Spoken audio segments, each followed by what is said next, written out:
Një notë vetme krijon një ton, por jo melodi, ndërsa me 3 nota krijohet motivi. Prandaj shumë vokalica dhe ushtrime ngrohje nga këngëtarët ndërtohen mbi 3 nota bazë. Në këtë këndvështrim del interesant emri melodi. Edhe pse mendohet se vjen nga fjala ode, që është një këngë apo vjersh lirike, brenda vetë fjalës mund të lexohet mi, la, do, pra 3 nota që ndërtojnë fjalën melodi dhe një melodi minimale.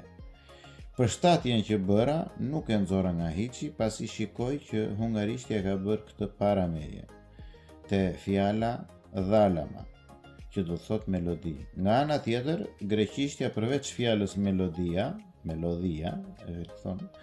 ruan dhe formën melos, që përdoret edhe në shqip dhe mund të shihet si mi, sol. Pra mi dhe sol, një strukturë edhe më e thjeshtë, me 2 nota, e përdorur shpesh në këngë rituale dhe ninulla të lashta. Kështu, 3 fjalë që lidhen me muzikën flasin me nota muzikore. Kjo tregon se kuptimi i një fjale nuk është i rastësishëm, por ruhet brenda vetë tingullit dhe ndërtimit të saj.